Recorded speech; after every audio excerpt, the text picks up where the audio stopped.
નમસ્કાર મિત્રો, તમે જોઈ રહ્યા છો આજની વાત અને હું છું દીપક આસર। મોદી એ વાત માટે જાણીતા છે કે એ કોઈ નિર્ણય કરે પછી ક્યારેય પાછા હટતા નથી। જી હા, કૃષિ કાનૂનોની આ પહેલી એવી ઘટના આપણી સામે બની છે, દેશમાં બની છે, જેમાં મોદીએ પોતાના નિર્ણયો પાછા લીધા છે। आज मैं आपको पूरे देश को ये बताने आया हूं कि हमने 3 कृषि कानूनों को वापस लेने का, रिपील करने का निर्णय लिया है। इस महीने के अंत में शुरू होने जा रहे संसद सत्र में, इसी महीने में हम तीनों कृषि कानूनों को रिपील करने की संवैधानिक प्रक्रिया को पूरा कर देंगे। મોદીએ જ્યારે પોતાના જ ફેસલાને પલટવાની વાત કરી છે ત્યારે તેની પાછળ કોઈ ગંભીર કારણો રહેલા છે તેવું આપણે માની જ લેવું પડે, નહીતર મોદી ક્યારેય આવું કરે નહીં। મોદીને તમે ઓળખો છો, મોદીને આખી દુનિયા ઓળખે છે, મોદીને આખો દેશ ઓળખે છે। અમારી જાણકારી મુજબ અને જે કહેવામાં આવી રહ્યું છે, જે અહેવાલો સામે આવી રહ્યા છે એ મુજબ 3 ગંભીર બાબતો તેની પાછળ છુપાયેલી છે, જેના કારણે મોદીએ પારોઠના પગલાં ભર્યા છે। સૌથી મોટી વાત, મોદીએ દેશની જનતાની માફી માંગી હતી જ્યારે કૃષિ કાનૂનો પરત લેવાની જાહેરાત કરી હતી। साथियों, मैं आज देशवासियों से क्षमा मांगते हुए सच्चे मन से और पवित्र हृदय से कहना चाहता हूं कि हमने 3 कृषि कानूनों को वापस लेने का, रिपील करने का निर्णय लिया है। ત્યારે મોદીએ એવું પણ કહ્યું હતું, કાનૂન કિસાનોના હિતમાં છે, અમે ગરીબ કિસાનો માટે કંઈ કરવા માગતા હતા, અમારી નિયત પણ સારી હતી, છતાં પણ કાનૂનોને પરત ખેંચવાનો જે નિર્ણય છે એ અમારે લેવો પડ્યો છે। જેટલા પણ ઇકોનોમિસ્ટ છે, જેટલા પણ કૃષિ ક્ષેત્રના નિષ્ણાંતો છે, કોઈએ આજ સુધી એવું કહ્યું નથી કે આ કૃષિ કાનૂન કિસાનો માટે ખરાબ છે। દેશની ઇકોનોમિક વ્યવસ્થા અલગ હોય અને કૃષિ કાયદો અલગ હોય તેવું ક્યારેય બની ન શકે। જી હા, તેવું ચાલે પણ નહીં। દેશ માટે ઘડવામાં આવતી દરેક નીતિઓ વચ્ચે કડી હોય જ છે। એક નીતિ બીજી નીતિને કોઈ ને કોઈ કારણે સ્પર્શે છે અને એ રીતે જ ઘડવામાં આવે છે। પોલિસીસ હંમેશા એકબીજા સાથે ઇન્ટરલિંક કરવામાં આવે જ છે। એવું શક્ય નથી કે આપણી ઇન્ડસ્ટ્રી પોલિસી અલગ હોય અને ફોરેન પોલિસી પણ અલગ હોય। એવું નથી કે ઇકોનોમિક પોલિસી અલગ હોય અને આ બધી પોલિસીઓથી અલગ હોય એગ્રીકલ્ચર પોલિસી। જી હા, એવું શક્ય નથી। પ્રધાનમંત્રી આ બધી બાબતો નથી જાણતા તેવું નથી, તેઓ જાણે જ છે। એટલે જ તેમણે કહ્યું હતું કે અમે કિસાનોને સમજાવવામાં નાકામ રહ્યા છીએ, અમે ખોટા નહોતા, અમે લોકો કિસાનો સુધી અમારી વાત પહોંચાડવામાં સફળ રહ્યા નથી, અમારી તપસ્યામાં ક્યાંક ખામી રહી ગઈ હતી। જી હા, આ મોદીના જ શબ્દો છે। એટલે જ લોકો વિરોધ કરતા રહ્યા અને આખરે અમે દેશની જનતાની માફી માંગી કૃષિ કાનૂનને પરત લેવાનો ફેસલો કર્યો છે। ખરેખર 3 કારણો આ કૃષિ કાનૂનો પાછળ લેવા પાછળ છુપાયેલા છે। જી હા, આ કૃષિ કાનૂનોનું જે આખું આંદોલન હતું તેની પાછળ 3 કારણો છે જે પાછા લેવા માટે મોદીને મજબૂર કરી રહ્યા છે। હું દાવા સાથે કહું છું કે આ 3 કારણો તમે જાણશો તો ચોંકી જશો। સૌથી પહેલું કારણ, જી હા, સૌથી પહેલું કારણ, અને આ પહેલા કારણને જાણવા માટે સૌથી પહેલા એ કોશિશ કરીએ કે આની શરૂઆત, જે આખો મામલો છે તેની શરૂઆત ક્યાંથી થઈ હતી। 14 મહિનાથી કિસાનોનું આંદોલન ચાલતું હતું। પ્રધાનમંત્રીએ આ આંદોલનને ક્યારેય એન્ટરટેઇન કર્યું નહોતું। જો તમે ભૂતકાળ તપાસો છેલ્લા 14 મહિનાનો, તો મોદીએ ક્યારેય આ આંદોલનને એન્ટરટેઇન કર્યું જ નથી। પ્રધાનમંત્રીની સાફ વાત હતી કે જે કંઈ નિગોશિએશન કરવું પડે, જે કંઈ નિગોશિએશન થતું એ કરીએ, પણ કાનૂન તો ક્યારેય પાછા ખેંચવામાં નહીં આવે। આ મેસેજ ક્લિયર કટ હતો પ્રધાનમંત્રી તરફથી। ચાહે ભારતીય જનતા પાર્ટીનો કોઈ પણ લીડર હશે, તો પણ હું આ કાનૂન પાછા ખેંચવા તૈયાર નથી થવાનો તેવું મોદીએ કહી દીધું હતું. હવે વિચાર કરો કે ભારતીય જનતા પાર્ટીના કોઈ નેતાના કહેવાથી પણ નહીં પાછા ખેંચવામાં આવે કૃષિ કાનૂનો, એવી વાત થઈ ગઈ છે. છતાં પણ આ કૃષિ કાનૂનો પાછા ખેંચવામાં આવ્યા છે અને તેની પાછળ કોંગ્રેસના એક ભૂતપૂર્વ નેતા સામેલ છે. જી હા, તમને ઝટકો લાગે એવી વાત છે, પણ હું આગળ જણાવું છું કે કોંગ્રેસના કયા નેતા હતા જેના કારણે આ કૃષિ કાનૂનો મોદીએ પાછા લેવાનો નિર્ણય કર્યો હતો. એ હતા કેપ્ટન અમરિંદર સિંહ. જી હા, કેપ્ટન અમરિંદર સિંહનો એકમાત્ર ખુફિયા રિપોર્ટ જે ગૃહમંત્રી અમિત શાહને તેમણે સોંપ્યો હતો, તેના કારણે જ આ બધી હલચલ મચી છે. આ ફાઇલમાં અમિત શાહને એવી ચેતવણી આપવામાં આવી હતી કે કૃષિ આંદોલનની આડમાં પંજાબમાં ફરી એક વખત ખાલિસ્તાની આતંકવાદ પનાહ લઈ રહ્યો છે, પ્રસરી રહ્યો છે અને તેની કોશિશો ચાલી રહી છે. ભિંદરવાલેની તસવીરો સાથે ટી શર્ટ, બેનર્સ, પત્રિકાઓ વહેંચાઈ રહી છે. ખાલિસ્તાની ચળવળ શરૂ થઈ ચૂકી છે. CIDનો રિપોર્ટ હતો કે કેવી રીતે કેનેડા, જર્મની, અમેરિકા, ઓસ્ટ્રેલિયા વગેરે દેશોમાંથી કિસાન આંદોલનને શીખ વિરુદ્ધ હિન્દુનું આંદોલન, શીખ વિરુદ્ધ હિન્દુનો આતંકવાદ તરીકે, જી હા, પ્રેઝન્ટ કરવામાં આવી રહ્યું છે. એક સાजिश ચાલી રહી છે. पिछले कुछ समय से इस देश में एक नई जमात पैदा हुई है, एक नई बिरादरी सामने आई है और वो है आंदोलन जीवी. ये जमात आप देखोगे, वकीलों का आंदोलन है वो ना वहां नजर आएंगे, स्टूडेंट का आंदोलन है वो वहां नजर आएंगे, मजदूर का आंदोलन है वो वहां नजर आएंगे, कभी पर्दे के पीछे कभी पर्दे के आगे. एक पूरी टोली है जी जो आंदोलन जीवी है. वो आंदोलन के बिना जी नहीं सकते हैं और आंदोलन से जीने के लिए रास्ते खोजते रहते हैं. हमें ऐसे लोगों को पहचानना होगा कि वो जो सब जगह पे पहुंच करके और बड़ा आइडियोलॉजिकल स्टैंड दे देते हैं, गुमराह कर देते हैं, नए नए तरीके ढूंढो बता देते हैं. देश आंदोलन जीवी लोगों से बचे, इसके लिए हम सबको, और ये उनकी ताकत है. उनका क्या है, खुद खड़ा नहीं कर सकते चीजें, किसी की चल रही तो जाके बैठ जाते हैं. वो अपना जो जितने दिन चले चल जाता है उनका. ऐसे लोगों को पहचानने की बहुत आवश्यकता है.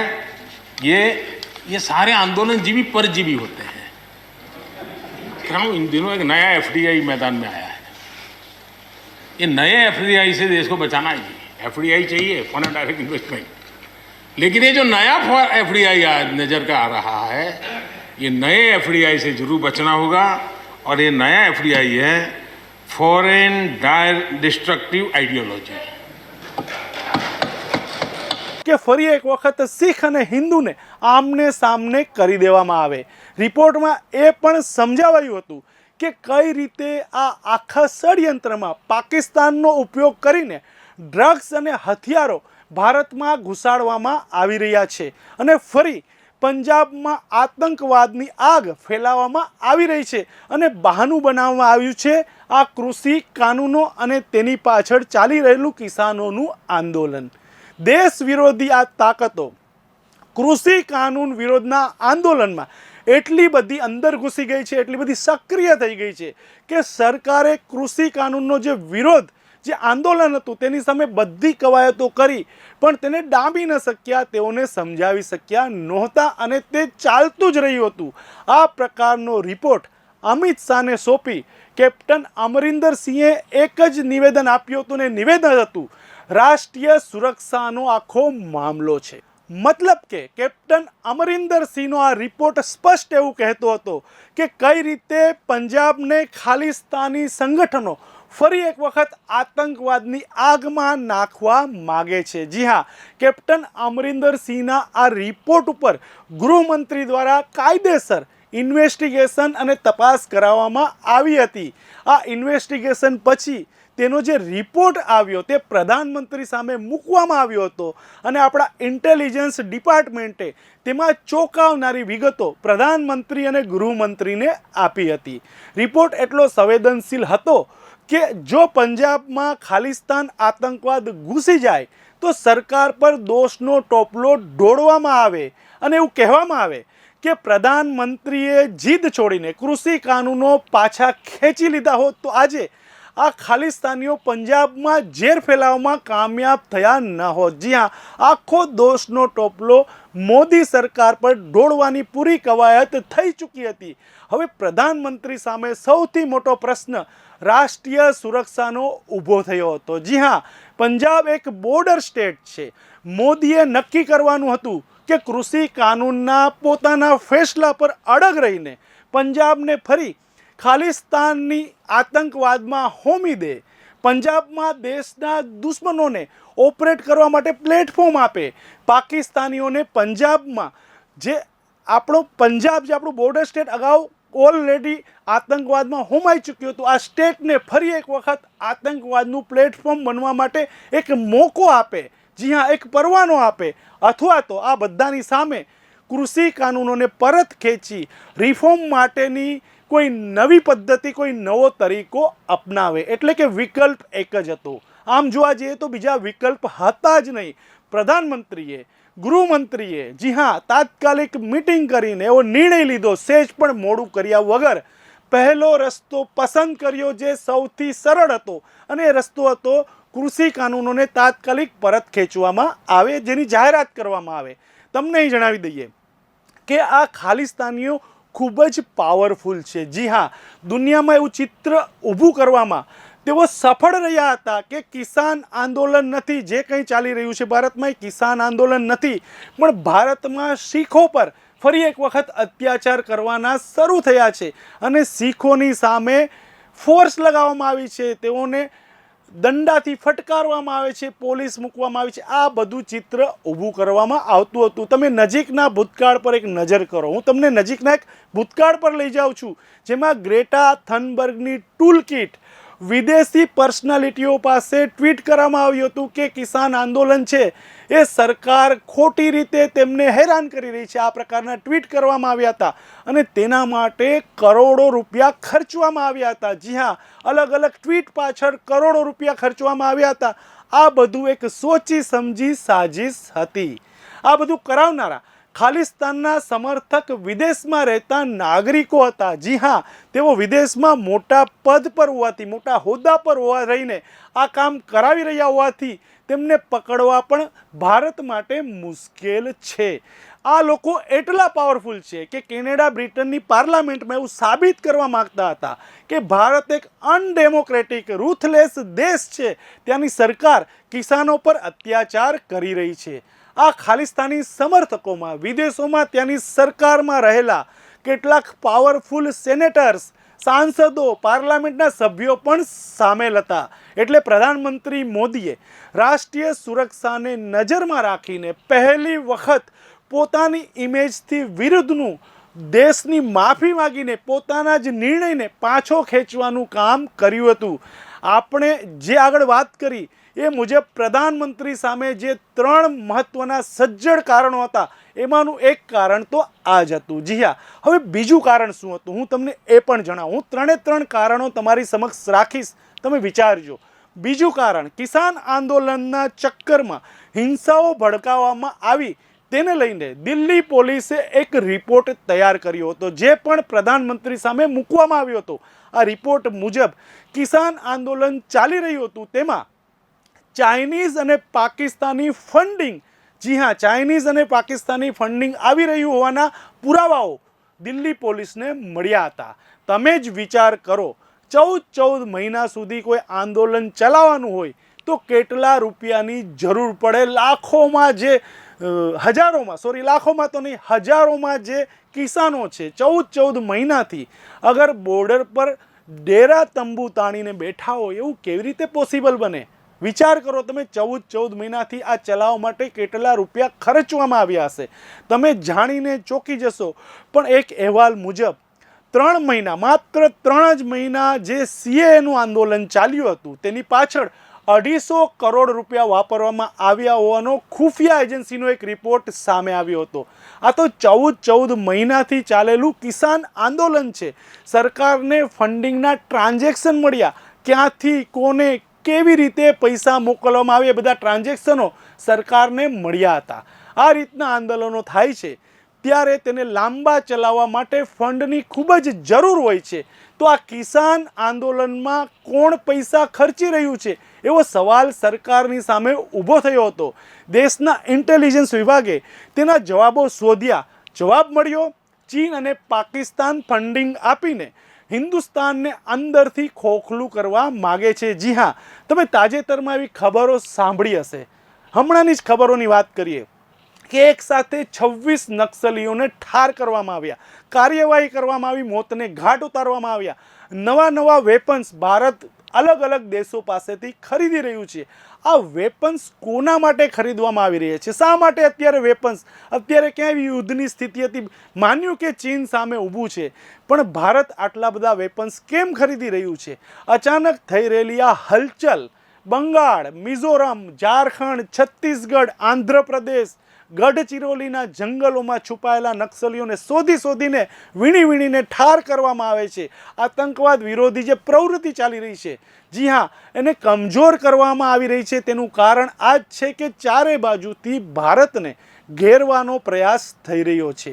હવે સમજીએ કે ચીનને પાકિસ્તાનની મદદથી ભારતને વિશ્વમાં કમજોર અને ડિસ્પ્યુટેડ દેશ દેખાડવાનું કેમ રસ છે? કેમ આવું કરી રહ્યું છે ચીન? સીધો જવાબ હું તમને આપી રહ્યો છું. કોરોનાની મહામારી પછી વિશ્વની મલ્ટીનેશનલ કંપનીઓ, જે મોટી કંપનીઓ ચીનમાં હતી, એ ચીન છોડીને હવે ભાગી રહી છે અને તેનું સૌથી પહેલું ડેસ્ટિનેશન ભારત છે.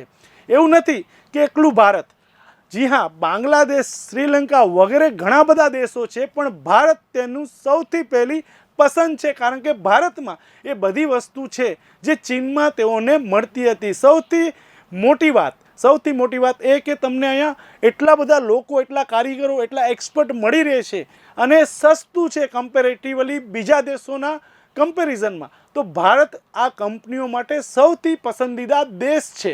ભારતમાં આવા આંદોલનો ચાલતા રહે તો આ કંપનીઓ ગભરાઈને ભારતમાં રોકાણ કરવાની હિંમત ન કરે. અને ચીનની સામે સૌથી મોટું ઓપ્શન ભારત છે. જો ભારતમાં કંપનીઓ ના આવે તો ચીનમાં રહેવાનું વધારે પસંદ કરશે, કારણ કે એક જ ઓપ્શન બચે છે. એવું વિચારે કે ભારતમાં તો વાતે આંદોલનો થતા રહે છે. જી હા, અને સરકાર પણ તેને કંટ્રોલ કરી શકતી નથી. એક છબી ખરડવાનો આ પૂરો પ્રયાસ કરવામાં આવી રહ્યો છે, જેથી મલ્ટીનેશનલ કંપનીઓ તમારે ત્યાં આવતી અટકી જાય. આવો રસ બીજા કોને હોય? હવે એવું વિચારીએ કે તો ભારતમાં રહીને ભારત વિરુદ્ધ પ્રવૃત્તિ કરવાનો રસ કોને હોઈ શકે? કોઈ એક હિન્દુસ્તાનીને? નહીં. કોઈ એક પાર્ટીને, પોલિટિકલ પાર્ટીને? જરા પણ નહીં. આવો રસ છે ચીનને, પાકિસ્તાનને. અને ચીન અને પાકિસ્તાનના જે દલાલો, જે બની બેઠેલા એજન્ટો છે ભારતમાં, તેઓને આમાં રસ રહેલો છે ને તેઓ જ પાકિસ્તાન અને ચીન વતી આ કામ ભારતમાં કરી રહ્યા છે. મતલબ કે આ ઇમેજને બચાવવા માટે પણ ચારે તરફથી ઘેરાયેલા નરેન્દ્ર મોદી આખરે કૃષિ કાનૂનોને જ પરત ખેંચી આખા ષડયંત્રને ખતમ કરવાનો એક કોલ લીધો હતો. પણ હવે છેલ્લું અને ત્રીજું કારણ હું તમને આપી રહ્યો છું. શું છે કૃષિ કાનૂનો પરત ખેંચવા માટેનું ત્રીજું કારણ? એક બાજુ સુપ્રીમ કોર્ટ એવું કહેતી હતી કે રસ્તા બ્લોક કરીને આંદોલન કરી શકાય નહીં. જ્યારે સીએએનું આંદોલન ચાલતું હતું ત્યારે આવો સ્પષ્ટ આદેશ આવ્યો હતો. સુપ્રીમ કોર્ટે એવું કહ્યું હતું કે આવા આંદોલનકારીઓને તાત્કાલિક હટાવવામાં આવે. પ્રાયોરિટી હતી કે આ લોકોને હટાવો. સરકાર પર પ્રેશર હતું. આંદોલનકારીઓ હટવા તૈયાર નહોતા અને સુપ્રીમ કોર્ટ વારંવાર સરકારને એવું કહી રહી હતી કે આને હટાવો. આંદોલનકારીઓ હટવા તૈયાર નહોતા. અને બીજી બાજુ સુપ્રીમ કોર્ટનું પ્રેશર. અને મોદી સરકાર જો સુપ્રીમ કોર્ટનું માનીને કોઈ ફોર્સ મોકલે અને આ આંદોલનકારીઓને હટાવે, પોલીસ ફોર્સ હોય, કોઈ સૈન્ય હોય, કંઈ પણ ઉપયોગ કરે, તો આ ખાલિસ્તાનીઓ, આ પાકિસ્તાનીઓ, જે આ દલાલો જે ભારતમાં બેઠેલા છે, જે એજન્ટો દુનિયાભરમાં ભારતને બદનામ કરવાનો આ મોકો છોડવા માગતા નહોતા. તેઓ ઈચ્છતા હતા કે ભારતની સરકાર આવું કંઈક કરે. આ બધા વચ્ચે મોદી પાસે શું વિકલ્પ બચ્યો હતો? વિકલ્પ એક જ બચ્યો હતો, જી હા, કે કૃષિ કાનૂનો વિરુદ્ધ આંદોલન કરી રહ્યા છે તેમના વિરુદ્ધ કાર્યવાહી કરવા કરતાં કૃષિ કાયદાઓને જ હટાવી લો. ના રહે બાંસ, ના બજે બાંસુરી. કંઈક આવું મોદીએ વિચાર્યું. આ 3 મહત્વના કારણો હતા કે કૃષિ કાનૂનો પાછા ખેંચવા પાછળના જે તમને સમજાવવામાં આવ્યા 3 કારણો હતા, જેના લીધે પ્રધાનમંત્રીએ કૃષિ કાનૂનો પરત ખેંચી લીધા હતા. પણ ઊભા રહો, મોદીનો આ ફેસલો તમે એવું સમજો છો કે બરાબર બધું ઠરીઠામ થઈ ગયું? જી ના, મોદીનો આ ફેસલો મિસફાયર થયો છે. જાણો છો કેમ? હવે હું તમને આગળ જણાવું કે મોદીએ જે આ ફેસલો લીધો તે મિસફાયર થયો છે. કારણ કે કિસાનો હજુ કહે છે કે અમે અહીંથી હટવાના નથી. જી હા, મોદીએ કહી દીધું કે હું કૃષિ કાનૂનો પરત લઈ લઉં છું, પણ કિસાનો કહે છે અમે અહીંથી હટવાના નથી.